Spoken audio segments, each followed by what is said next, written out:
All right, Bells and Belts, we're back here with you all on a Tuesday with my tag team partner and fellow world champion, Joey Gray, here with me. Man up, is incognito. He's still at work, guys. He's crazy. Crazy enough, man. I don't know what happened. So yeah, 28 hours a day, right, or something like that. I don't even know. Something like that, man. It's like, but yeah. But yeah, so he may pop in. We'll see what happens.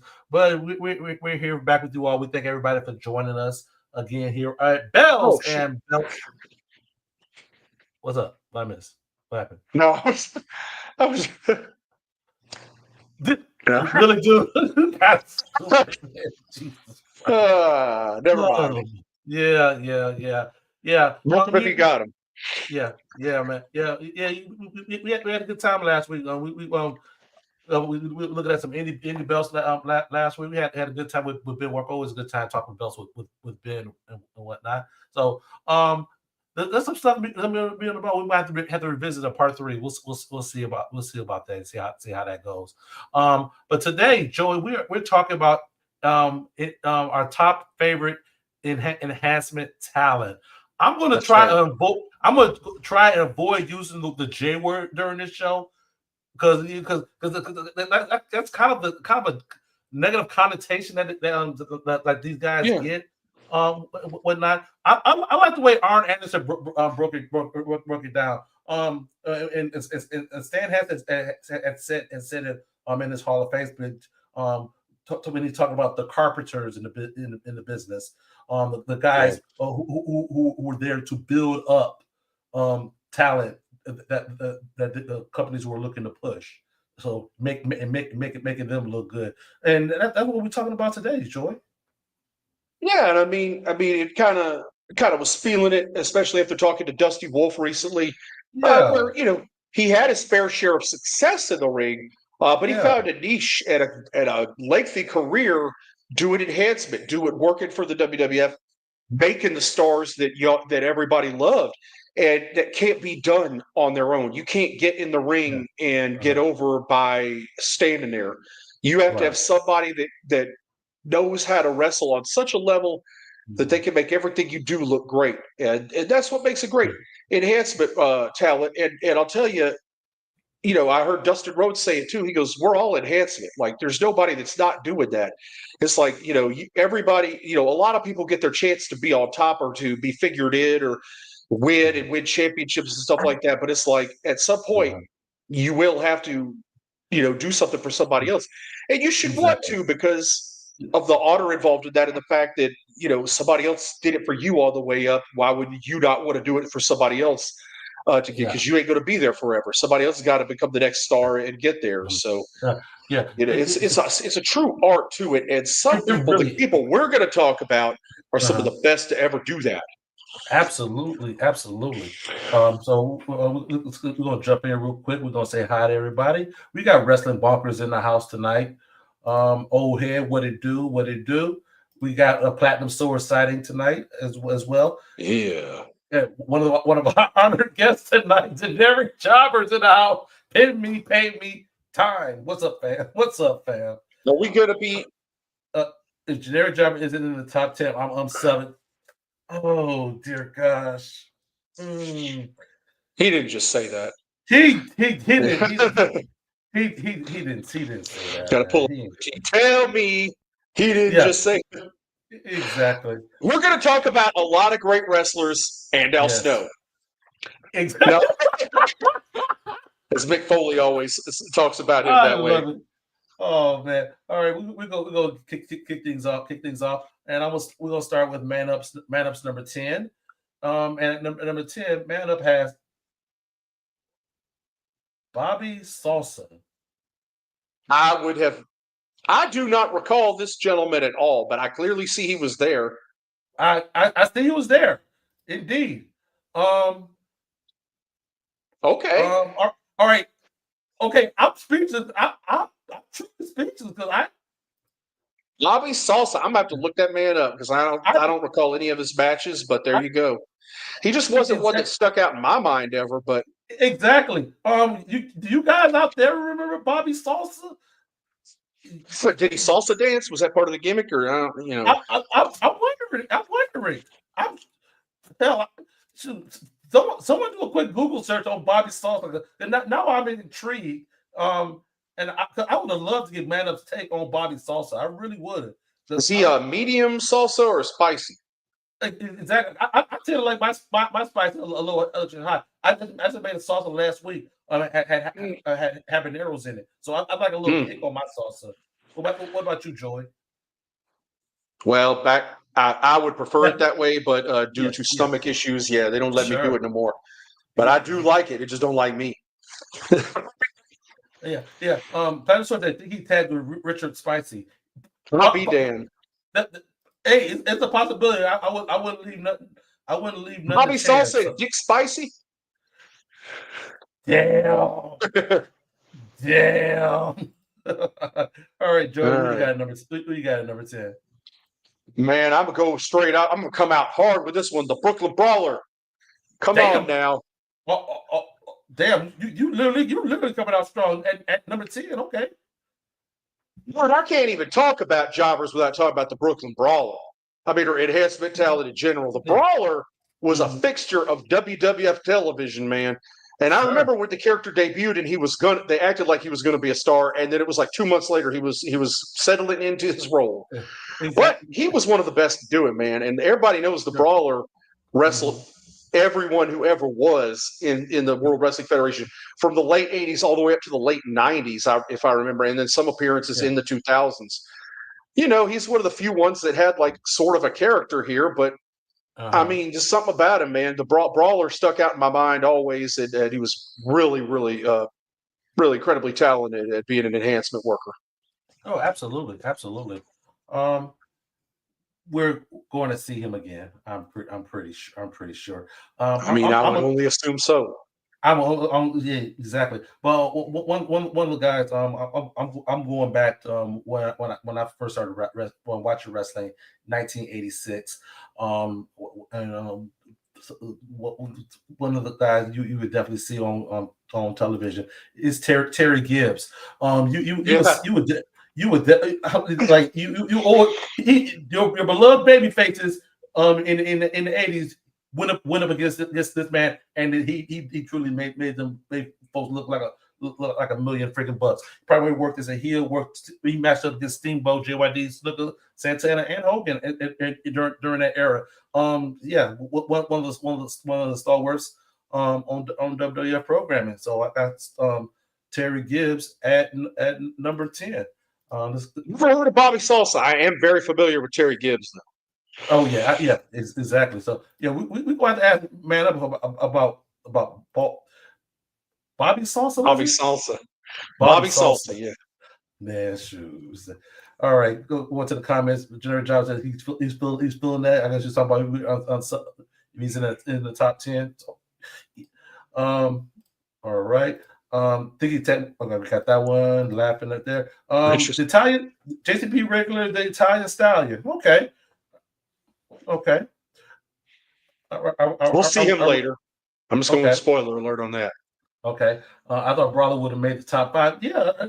So I've got a good top 5 though, man. I got to tell you, like, I'm intrigued to see for Joey's top 5, especially when I saw the Brooklyn Brawler at number 10 for Joey. So I feel like I've got a decent top 10 here, a pretty stacked one with some really good people that I recall over the years. So yeah, I like to think I got a pretty solid list. But yeah. I saw one person like this video. Go ahead and like that video. Why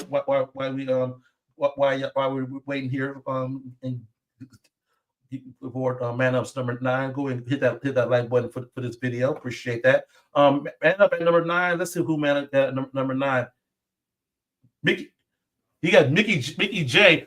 I remember Mickey J. He was a referee. I remember that. Who the hell is Hickey J though? Why is it? Is that? Does the man have hickeys on his neck? When I call him Hickey J, why Mickey J turned to Hickey J? But yeah, I wonder. Okay, I never knew. I didn't know he was doing jobs before he started reffing. I did not know that. I did not know.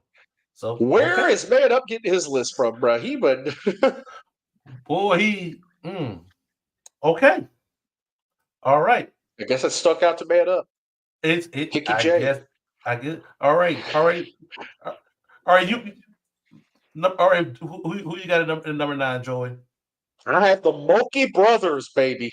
Aha, the Mulkey Brothers. The only tag team on my list, but they always wrestled as a tag team in Jim Crockett Promotions and got their ass beat every day.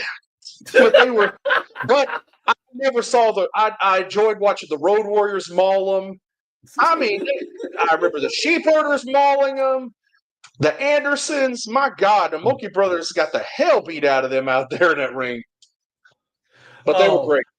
And I mean, most people, when you mention jobbers or enhancement talent, the Mulkey Brothers always seem to come up in conversation. Now here's my question. After the fact, I've heard about them, but like a lot of the times, I know like at 605 during that time in the studio show, they were definitely working those shows. I didn't have cable at the time. I didn't watch it. I didn't have a chance to watch. No, we didn't have to. We didn't have to go back in time. It's just kind of like you can even talk about the enhancement talent you like looking back, and that's kind of where the Mulkey Brothers are for me too. It's like when I go back and watch Jim Crockett Promotions and just watch them get destroyed, they were masters at it. Absolutely. At number 9, let me get that out of here. At number 9, I got SD Special Delivery Jones. The charisma of this man. Before he was working with some of the top guys in tag team work. At house shows. He was putting over on house shows, but as he got later on, he was another one of the fixtures on TV. He as one of the talents for the stars to help get them over. He had that charisma. He was one of those guys where any given match he could pull off an upset. But also you knew what that role was for him as well. So he took a lot of King Kong Bundy 5 counts, didn't he?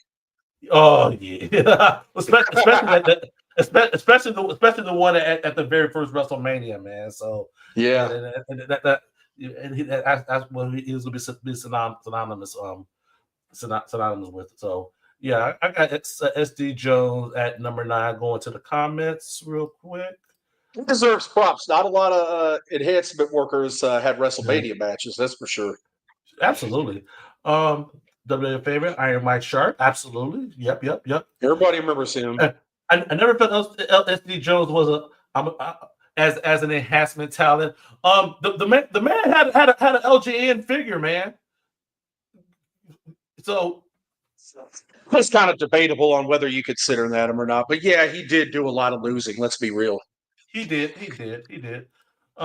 Next to brought out the SD Jones, the only enhancement talent to get an action figure. Y'all really tried me in this show.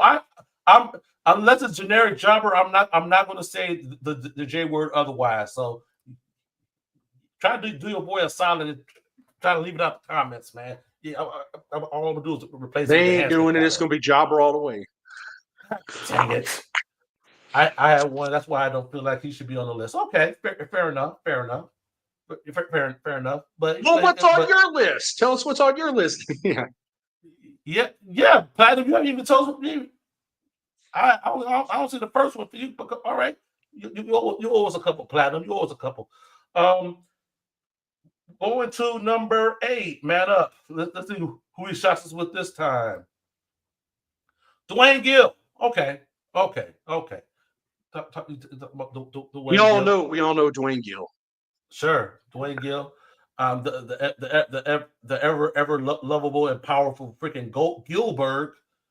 I mean, well, before Gilbert, really, but even Gilbert was still doing a lot of jobs. Even when Gilbert was light heavyweight champion, I saw him job a lot. Exactly. So I remember when Dwayne Gill actually had hair. I remember that. I remember that stuff. Man. Yeah. In the 80s. So absolutely. Okay. All right, man. You get a check mark on that one. All right, Joey, number 8 for you. I got one of my favorite enhancement talents of all time for sure. Especially, this is another Jim Crockett Promotions. Rocky King, man. See there with the Boogie Woogie Man. I'm my God, really?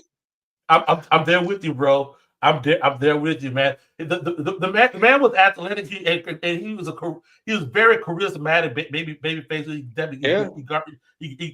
got the crowd reaction. The crowd believed in him. Despite the fact that he lost pretty much every match ever, but if he started a little comeback, the crowd got riled up every time. If he real quick, something, real quick, man. Exactly. Like they truly felt like he had a chance to win every single time. I mean, he challenged for the TV title a couple of times as well, Joey. Yeah, until he managed to snatch defeat from the jaws of victory. Yeah. But he was great at it. That's what's important. Rocky King made a lot of the stars we do in the 80s into stars. So darn it, I deleted a wrong one. Doggone it. That's why I missed Man Up. Man Up usually run this thing. Let's go to the comments. I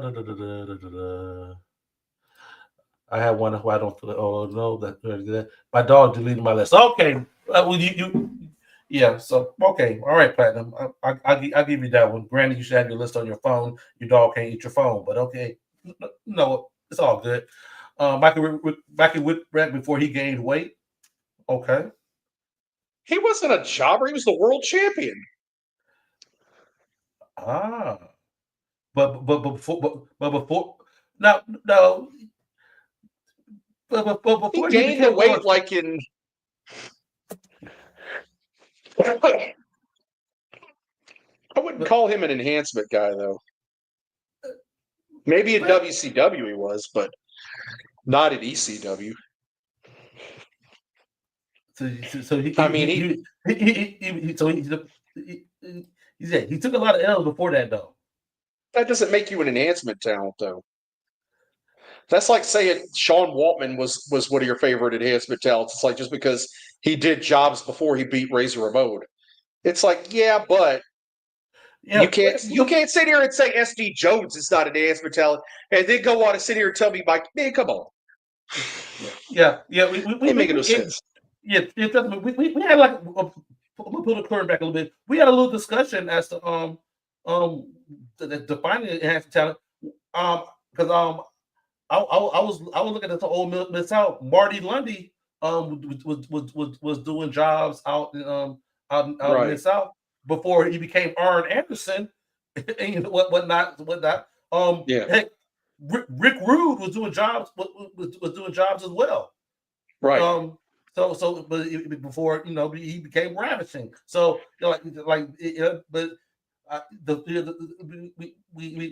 landed on the focus of the shows. Those whose primary job was to get other folks over. Right. They made their mark in that role. That's kind of how we know them. They made their mark that way. JCP Favorite with the best body, but never getting a push. Rocky King. Yeah. Drew was shredded now. He was. Okay, so a list of never was. Got it. I wouldn't say that's a never was, whatnot. they're not on the list of those who were who held much If of. they never was, then we wouldn't even have them on our list. Yeah, like Bobby Salsa.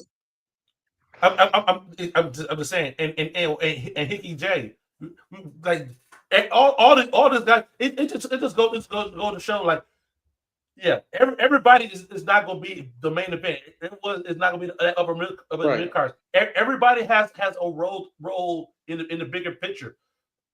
Hey, I promise you, those guys, those enhancement talents, they were getting paid. Yeah.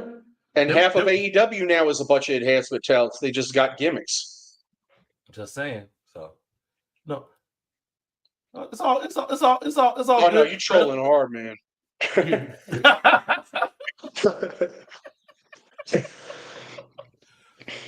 Oh man. All right. All right, but yeah, keep it the party going. Man up at number 7. He has Leaping Lanny Poffo. Okay. No. Yes, he was.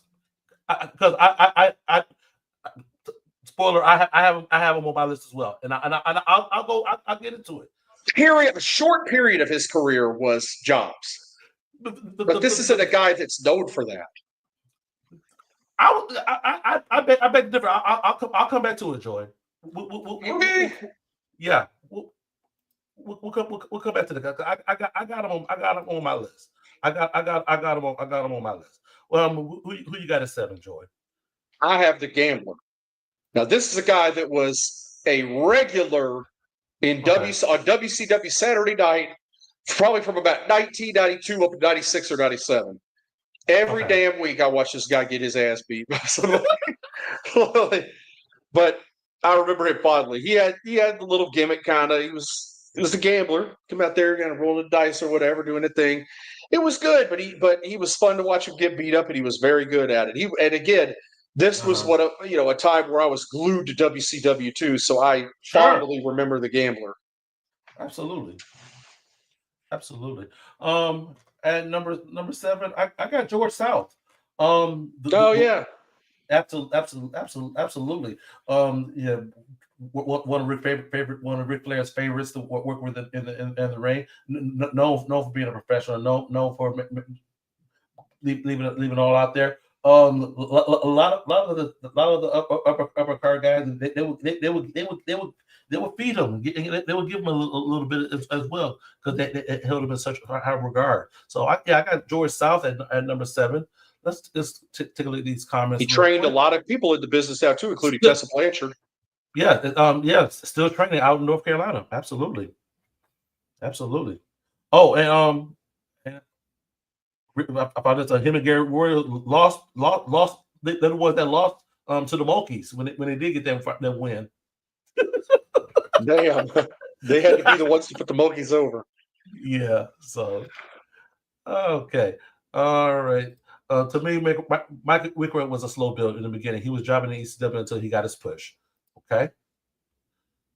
All right. Barry Hall was. We will see him. We will see him a little later. Yeah. You talked about my top 5. Just stay. I mean, yeah. Come on now. Yeah. Come on. All right. Bobby Blaze. Okay. Yeah. WCW for sure. I remember. Can be Enhancement wearing a title belt. About Lady Poffo. That's what I'm saying. I don't. No, come on now. That's a genius. Not. We'll get into it. We'll get into it. Number 6, man up has Dusty Wolf. Okay. All right.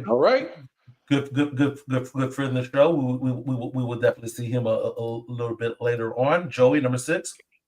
And if you haven't seen our interview with Dusty Wolf, make sure you go back and check that out. Absolutely. I have Dwayne Gill at number 6. Hair. Yeah, there you go with the hair. With the hair. Now you know why he shaved it. Boy, that yeah, man. That hairline just. Woo. It was gone at this. This was probably like 93 or so here. It was gone. Yeah, that was gone, man. Good Lord. Oh gosh. But yeah. Come on, man. You, I had to have Dwayne Gill on my list. Just a guy mm-hmm, very much on every bit of WWF programming through the 90s. mm-hmm. Absolutely. All right, keep it a party going. And number 6, I have Rene Goulet. I this one reached out to me. I remember look on Coliseum videos, and I would see him coming out. He had the look of a badass and whatnot. That look that like he's cagey and can pull one out. But in the meantime, yeah, he's in the ring with again doing what needs to be done to get these guys over, whatnot. Former WWF Tag Team Champion back in '71, Joey. So but and a lot of the trends that we saw with a lot of these guys before coming onto the national stage and doing the enhancement, a lot of them were working the territories beforehand. So Renee was one of them. He worked in AWA, he worked in Georgia, Pacific Northwest, and also in New Japan as well. So and little known fact, he worked the first WWF televised match on the USA Network against Tito Santana. So I take it he got beat by Tito. I would take it he did get beat by Tito. So so all right. Let's go to comments. Try to remember off the top of your head right now. And I know that we're jogging some memories or whatnot. I mean, I need my memory freshened up. Talking about Bobby Salsa, for goodness sake, man. So, I mean, like this is what we hear. Hickey J, guys. Man, and Hickey J. Dusty Wolf for me from RA. You got Dusty Wolf as well. Jim Powers or Tim Powers. I can't remember his first. It was Jim Powers. Him and Paul Roma were doing enhancement work before they become the Young Stallions. You remember that theme song that Joey that they had? Yeah. Yeah, I liked Paul Roma better with the Power and Glory, and then later with Paul Orndorff. But I'm already. I actually was a fan of the Power and Glory. I don't care what anybody said. I liked him and Hercules together, and Slick as the manager. Sure, absolutely. I just liked him with Orndorff better. I'm just saying. Oh yeah, that was man. Yeah, it didn't. That was definitely Roma. The height of Roma's career right there was him and Orndorff. Mm-hmm. Absolutely. All right, man up. And number 5. He has Rene Goulet as well. Okay. All right, man up. You're getting better. All right, Joy, who you got at number 5? I have one of the most legendary enhancement workers in the history of WCW, Sergeant Buddy Lee Parker. Aha! Okay. Yep. A lot of people know he's the trader at the power plant for years at WCW. I remember him debuting, back as it was like him and other guys like the State Troopers. Sure. And that's where he was Sergeant Buddy Lee Parker of the state patrol. It was State Troopers or State Patrol, something like that. I think it was State Patrol. But then he kind of his partner, I guess, went away, and he worked enhancement for years and years at WCW, as well as trading people in the power plant and stuff like that. But yeah, man, when I think of WCW enhancement workers, Sergeant Buddy Lee Parker is like right at the top to me. Absolutely, Sergeant Buddy Lee Parker. And number 5, I got our good friend Dusty Wolf. I found this late 90s pick of him right there, the long flowing hair. Dale Wolf. So yeah. I got him in there. Again, if you haven't watched that episode, guys, a couple weeks ago, make sure you go back and give it a look. Going into comments, George South. Okay, good deal. Mr. Alan Martin damn near beat JJ Dillon in the build up to the first War Games. That name does not sound familiar, generic Jabber. I'm gonna write that one down, and so because now I'm Along with curious. Bobby Salsa. Now I got to look And, up. and Bobby Salsa, Bobby Salsa. Uh, all right, Joey. I know how you feel about what was that guy Bill from Mexico? I, I know how you have like that whole stereotypical thing whatnot. So It was a different time. it was a different time. Then we look it up and see he was working on WWF in like '99. Be like, well, shit. I thought it was like 10 years before. I don't know. I don't know when Bobby Salsa was doing jobs. I don't. Shoot. Was doing jobs and making taco plates. I'm just saying. Good Shit. Lord. Oh, I was wrong for that. Oh my God! It's like I saw one of those things where it's like I guess it's been going around. It's like a video of the white dude running a taco stand and some white woman like losing her mind talking about. She's so like, I'm here for authentic tacos and all this stuff like that. And he was like, oh, I'm not the cook. It's Guillermo back here. And she goes, oh, you got a Mexican slaving back there? And it was a Korean guy. It was like, and the Mexican dude was eating the tacos. He was like, I don't know what the fuck y'all are talking about. These tacos are freaking amazing. and the woman was like, she didn't know what to say. And he was like, oh my God, you literally don't know what to be mad about right now. Oh, good Lord. All right. Like for me, I don't give a crap who's making the tacos, bro. Give me some good tacos. Yeah, man. Sure. Long as it's good, man. Long as it's good. I don't care. Man up at number 4, he has Terry Gibbs. Okay. All right, man up. Okay. He had him ranked high. He had him ranked very high. Okay. All right. All right. Who you got it for there, Joey? I have the Italian Stallion. Okay. A lot of people don't. I mean, yeah, he was definitely in Jim Crockett and WCW throughout the '90s. Had appearances in the WWF too under his real name, and I forgot. I thought I had wrote it down. I'm gonna look it up real quick, but he actually did jobs in the WWF too, all the way into the late '90s. Okay. Hang on. Yeah, Gary Sabal or something like that. Okay. Because he did jobs as under both names. So yeah, definitely one of my favorite enhancement talent over the years is the Italian Stallion. Okay. Good deal. All right. Now we get to talk about it, Joey. In 1986, 1987, when I was introduced to Leaping Lanny Poffo, the man with the poet laureate of the WWF always had a poem for the person that he's going against, and the person that he was going against, 9.999% of the time out of 10, they were beating up on Leaping Lanny Poffo. This of course before I knew before then he had to run the Memphis, had to run the ICW, the father's promotion and whatnot, doing a lot of teaming up with Randy and whatnot before WWF. But the Leaping Lanny Poffo that I grew up watching when I was coming up and whatnot and started watching wrestling.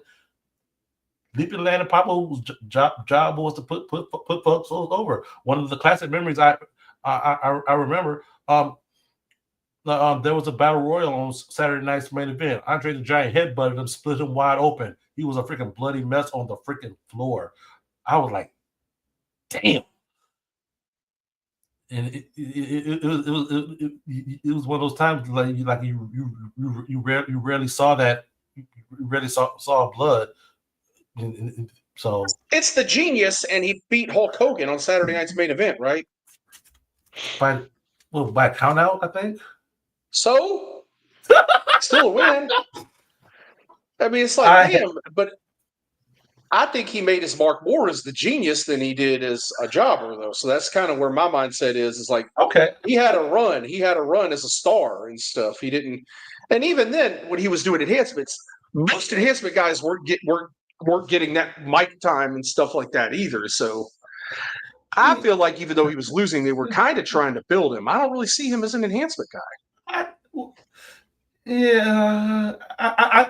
hear your point, whatnot, but until he became the genius later on, but still, even as okay. Everybody knew it was him too. He's still reading the poetry as the genius. Sure, he was. Sure. Georgia Chapter Wrestling mainstay and still wrestling today. Mike Jackson. Oh, action, Mike Jackson. Sure. Still the Alabama junior heavyweight champion. Funaki. Okay, good. Papa Hogan by count. How many happiness can say that? Fair enough. He still went over Hulk Hogan on a Saturday night's main event. Sure. I'm still going. I'm that's the hill I'm gonna die on tonight, guys. I really am. Still not as good as Arn Anderson pinning Hulk Hogan on Monday Nitro, though. Sure. All right. Where we at?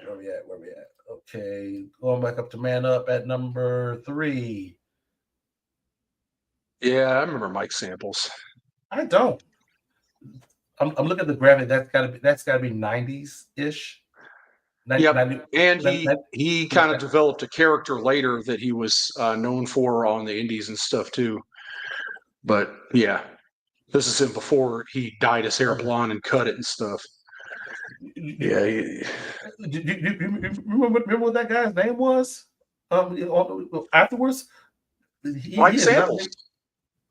He kept the name. Yeah. Okay. Huh. Don't ring a bell. Okay. Here it goes. I'm gonna try to pull this picture up real quick of him on the swell day coming on the camera and stuff like that. If I get in on the camera. Okay. Thank God. Okay. Okay. Yeah.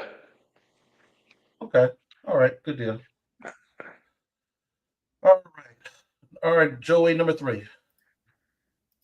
All right. My number 3 is Dusty Wolf. Yes. I ranked him high because for me, I have such great memories of him being on my TV every single freaking week. And I recently watched him work a match with Ming on WCW Saturday Night that I don't remember, but I was like, dang, it was brutal too. But you could tell Ming is not. Ming's one of those guys. Haku, whatever you want to call him, is one of those guys that made it look so brutal, but you could tell he really wasn't. Okay. Good deal. Number 3, I have Steve Lombardi, the Brooklyn Brawler. The WWF freaking mainstay, man. Definitely staple. Have one of the longest runs.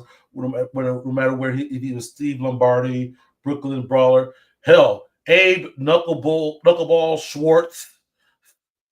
He whatever they WWF needed, he was there. Doink the Clown at times. Doink the Clown. Kim Chi. Hell, I think I think he's working Kim Chi to this day for goodness sake. But yeah, whatever was needed, Steve Lombardi was freaking there, man. He literally went against everybody in that span. A lot of guys tryout matches was against Steve Lombardi. So much trust that the company had in him. Yeah. So yep. So without a doubt, Steve Lombardi I got him at number 3. All right, Jared Jobber has the Mulkeys shot the world when they beat the Midnight Express. Mulkey Mania is running wild. Good stuff. Salvatore Bellomo.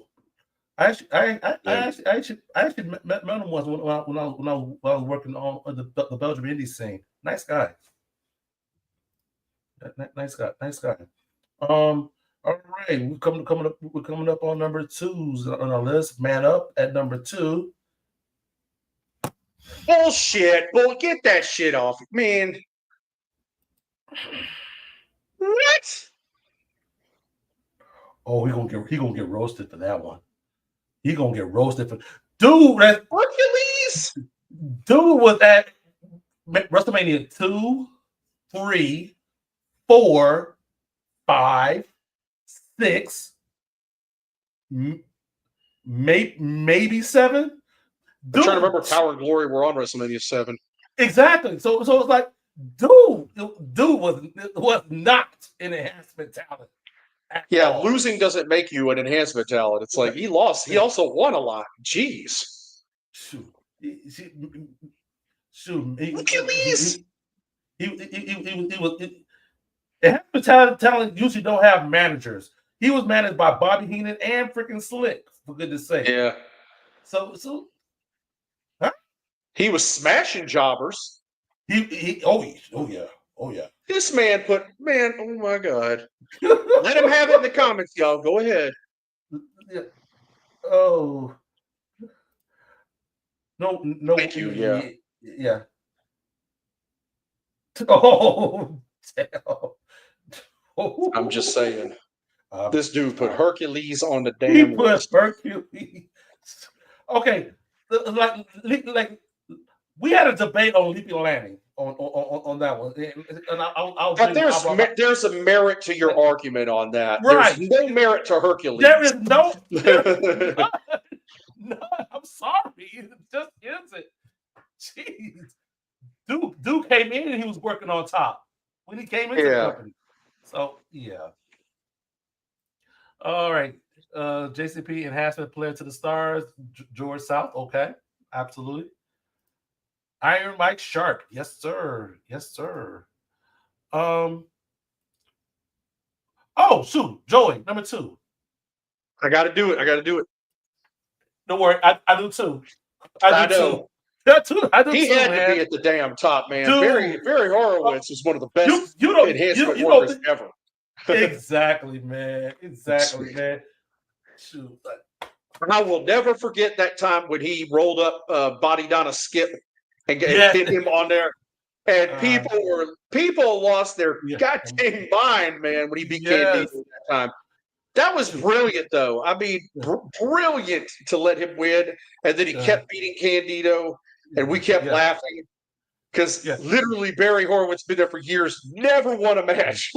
Exactly, man. Exactly. And got a SummerSlam victory of it too, if I'm not mistaken. Yeah. It was like, man, he had his little run, but he was still an enhancement worker at the end of the day. He went back to losing after that. Let's be real. Yeah. So but he was amazing, man. I love Barry Horowitz. Yeah. He's a 2-time Global Wrestling Federation light heavyweight champion in between his 2 WWF stints as well. So yeah. So good deal. So all right. Who we got? Jared Jarvis said Hercules was a major star at all the territories, even WWF. Right. Come on, man. Serious. Oh boy. Yeah. There's no. We can't even argue this one. We can't. We can't argue with that at all. I'm sorry, we can't.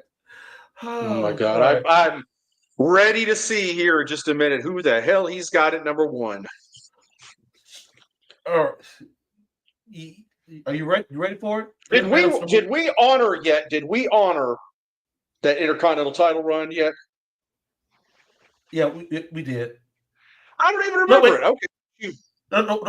Oh, we will. All right. We got plenty of time. Yeah, we do. Yeah. Okay. Man of number 1 is the Brooklyn Brawler. Okay. At least you got that one right. That's fair. That's fair. That's very fair. Hercules, come on, man. Bobby Salsa. Hickey J. From Hercules. Bro, oh my God, bro. All right, George. Let us know who's your number 1. I have Mike Jackson. Okay. That's a recent picture of him still wrestling in his 70s. By God, when I saw Mike Jackson in the 80s, he was already bald, wrestling Ric Flair on WTBS, getting his ass whooped. But like, But he already looked old, and I was like, "Damn, man!" And then I look back, and geez, he is old. But I think he's born in 1949, if I'm not mistaken, or somewhere around there. But he can still go.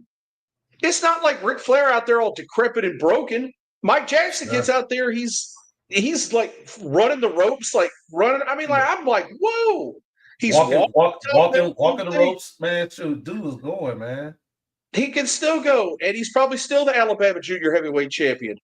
He's been that for like 1,000 years now. But like, yeah, God knows, man. Back in the day, back in Jim Crockett Promotions, man, Mike Jackson was definitely he worked the stars too. He was the go-to guy for Ric Flair, people like that they put him in the ring with, and he could do it all. Yeah, I'm a huge fan of Action Mike Jackson. Absolutely. For number one, this is the one I accidentally deleted, but I found a picture. I'm gonna go ahead and bring it up. I Iron Mike Sharp, man. Man. Dude had a hell of a freaking run, man. No matter if you're watching Superstars of Wrestling, WWF Wrestling Spotlight, Wrestling Challenge, you saw Iron Mike Sharp on your freaking screen each and every freaking week, man. Canada's greatest athlete, man. Had that brace on his forearm for an injury. Whatnot. He would use that in matches. Big burly guy, man. That's a big dude. He just look at him, man. So he's one of the few guys that came into the WWF being pushed and winning. Yeah. And then it was like a year later he was relegated to what he stayed the rest of his run. Exactly. Yeah. Captain Lou actually managed him. In 83 run against Bob Backlund, but after that, pretty much it. Exactly. But he was always on your TV for sure. He was, man. It's like him, Horowitz, Lombardi, Wolf, Gibbs, all those Bobby Salsa, Bobby Salsa, and Hickey J too. All those guys. Oh man, but yeah, Hercules. I'm never gonna get over that one, man. Good Lord. Oh man. Let's get some honorable mentions from the people out there. Come on, Platinum and Jared Jobber. Who else you got out there? Let's name some more you could think of out there. Because I sure as hell wouldn't have thought of Bobby Salsa. But greatest to ever do it, Jared Jobber. Yeah, Jared Jobber at number one. The absolute blue. He's the Blue Chew of enhancement talent. Oh, for some reason, in my mind, I read Blue Chew. The man who made patting yourself on the back cool.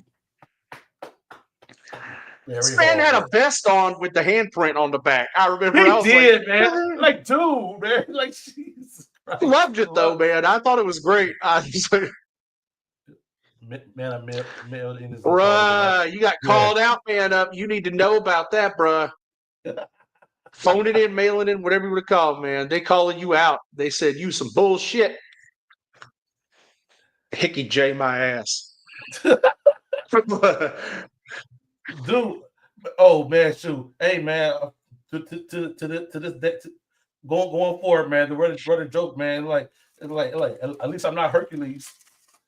That's gonna be the running joke now, man. Like in regards to jobs, man, because apparently Hercules was doing it. James Ellsworth, okay. Every man with what is it? Every man with two hands that has a fighting chance. Sure. Barry O. Yeah. Okay. There were some. I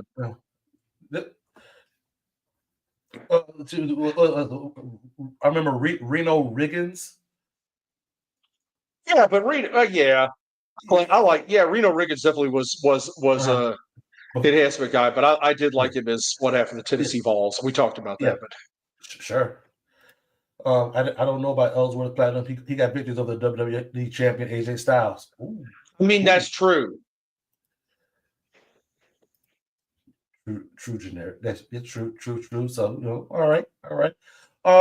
Yeah. But we're gonna stay true to everything, even though he's not here. I'm gonna stay true to this. Everybody, we are 37 days into Ray. I'm not Ray. I'm talking about his deadbeat dad. Dominic Mysterio's 37 days into his Intercontinental Championship reign, guys. Let's put this into perspective real quick. Dominic Mysterio is 630 days from breaking the all-time record. Let that sink in. Just 630, dude. I think it's possible, man. I think it's freaking possible. So we're gonna keep this party going. 37 days and counting on Dominic Mysterio's Intercontinental title run. It's 5 weeks and 2 days, right? Johnny Rods, yes, absolutely. He was number 11 for me. He was number 11. On the unpredictable Johnny Rods. He definitely in the early 80s. That was the one that a lot of the new folks was coming in. He was in that position to fill the folks out and see if they got it. So yeah, Johnny Rods, absolutely. Y'all ever remember Rick Fuller? Rick Fuller on WCW, that big dude. That big, yeah, absolutely. And Roadblock, the one that Lex Luger tried to put up in the rack like 3 times. That's one thing about that he had like construction type tights on stuff, right? Yeah, Roadblock was huge. He was like 7 feet tall, and Luger tried like 3 times to get him in the rack, and he finally got him up. It was like that, but he dropped him on his dang hip and stuff. I was like, ooh, that looked nasty. Jeez. Yeah, surprised you didn't call him Salsa Mysterio. Jesus. Right. Oh, dude. Oh. Remember, in the WWE, even in Mexican, they Rey Mysterio. He's the greatest luchador because that's the only one they know. Oh, boy. Dominance. Yeah, absolutely.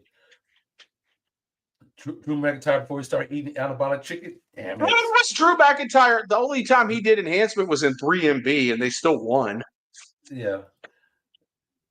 And they were still getting over too, even in 3MB. So yeah. WCW extraordinary Randy Hogan, baby. Good Lord. Hey, I've got a challenge for y'all at home. Okay. If you want to see something really big dumpster fire, the USWA in Memphis at one time had a character called the Macho Warrior, Rick Hogan. Are you shitting me? I'm not even. Write that one down and look it up later. The Macho Warrior, Rick Hogan. Boy, was the King just ribbing folks at this point? Good Lord. They was trying to capitalize on a whole lot of folks at once. On 4 different wrestlers. Oh, man. We're coming up on the top of the hour. Surprise, guys. We have another guest for y'all next week, don't we, Joey? That's right. We are going international, baby. We have an incredible UK-based independent professional wrestler.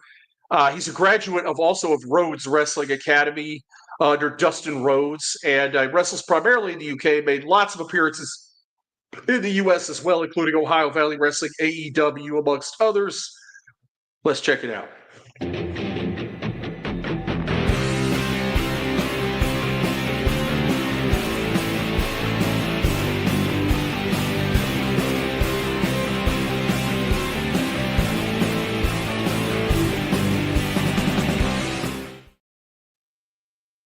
All right. All the way from Edinburgh, Scotland, we're going to have Paul Hubris here next Tuesday, June 3rd, right there at the same time.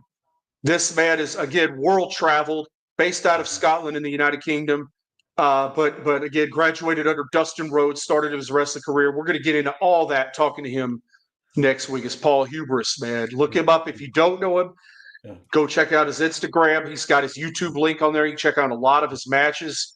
Again, well-traveled independent wrestler, fantastic talent, and we're honored to be having him on, especially since at the time we come on, Dude, it's like 2 o'clock in the damn morning. Y'all better show up next week, doggone it. Please, man. Dude is giving us time in the AM in the UK. Y'all better show up to that next week, man. I'm telling y'all, man. I mean, please do. Please support it because he's doing this because he wants to. He's doing this because he wants to appear on the show and talk about his career and where he's going and everything. And it's like, I mean, for it to be 2 a.m, his time, finishing at like 3 a.m, it's like, y'all, come on. Hey, man, I like to sleep. I'm just saying. So you might think it's a waste of time, but I like to sleep. I'm just saying.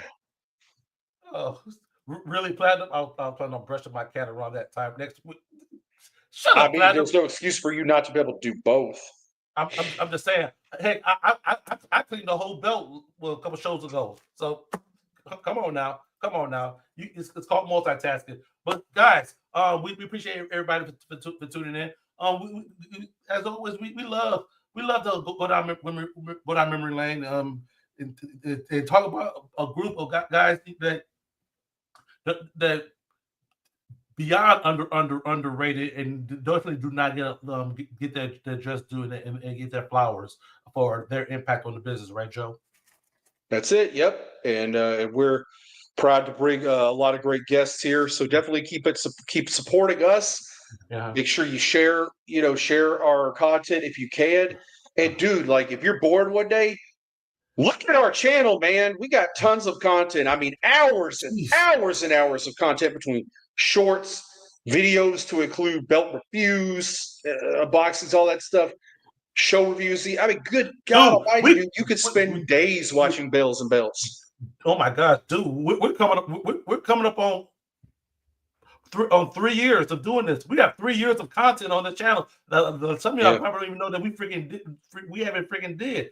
Hell, so shoot, go check us out back then. We were cubs and babies doing this thing, man. So and just be amazed of how we've changed over the last couple of years, man.